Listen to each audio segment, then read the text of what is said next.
Shalom, shalom mtu wa Mungu. Bwana Yesu asifiwe. Nataka kuambia kitu kimoja, kuwa Mungu ana uwezo wa kuvunja kila aina ya vifungo. Mungu hakuna vifungo ambavyo vinamshindwa yeye kuvivunja.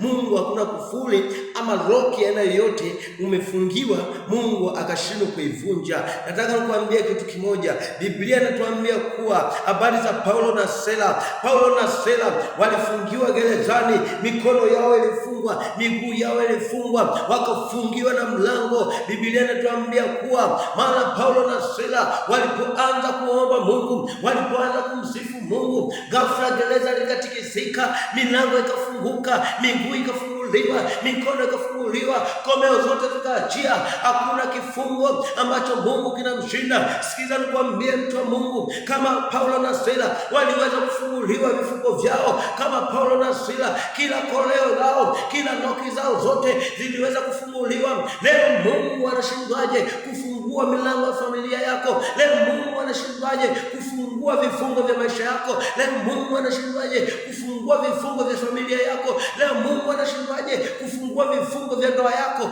Leo Mungu anashindwaje kufungua vifungo vya ndoa yako? Leo Mungu anashindwaje kufungua vifungo vya watoto? Leo Mungu anashindwaje kufungua vifungo kwenye biashara yako? Sikiza nikwambie mtu wa Mungu, leo kwa mama baba unanisikiliza, ewe mtoto unaotembea, ewe kijana uliokaa, ewe mama ulioko kazini, ewe baba ulioko kazini, ewe baba ulioko nyumbani, ewe bibi ulioko nyumbani, sikiza nikwambie, ulipitia kwenye vifungo vingi, lakini suluhisho ni hili: kumkiri Yesu kuwa Bwana Mwokozi wa maisha yako, na yeye ndiyo fungua maisha yako, na yeye ndiyo fungua maisha yako, kwa kuwa kuna jambo gumu ambalo kwake yeye linakuwa kizuizi. Hakuna kifungo kigumu ambacho yeye anashindwa kuweza kufungua. Kila aina kifungo, Paulo na Sila hawakulipa fedha, hawakulipa chochote, bali waliomba, bali walimsifu, na Mungu akasikia yale maombi yao. Gereza likatikisika, kila doki zikaachia, kila vifungo vikaachia.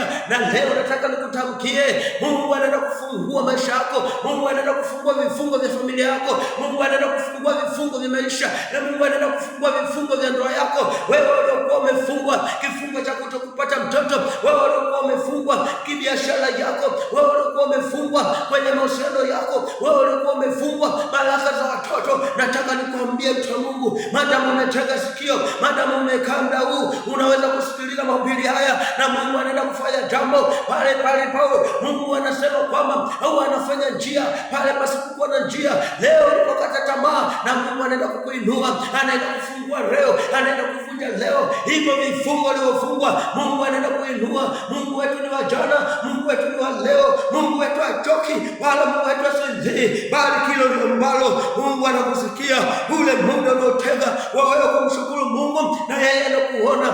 Ule muda unaotega wewe kumtukuza Mungu, na yeye anakuona. Hivyo vifungo vinaachia, hivyo vifungo vinafunguka kwa jina la Yesu Kristo. Hakuna jambo gumu mbele yake Bwana, hakuna jambo gumu mbele yake Kristo, na kila aminie hataona uzima, na kila aminie hataishi naye, maana maandiko yanasema naye akae ndani yetu na sisi ndani yetu, ili nasi Bwana tukapata kupata ule uzima wa milele. Kila jambo linalofungwa, Mungu leo anaenda kukufungua. Kila shida unapitia, Mungu leo anaenda kukuisha tena, maana umemkiri Yesu kuwa Bwana Mwokozi wa maisha yako, katika jina la Yesu Kristo Nazareti. Haleluya, Jesus.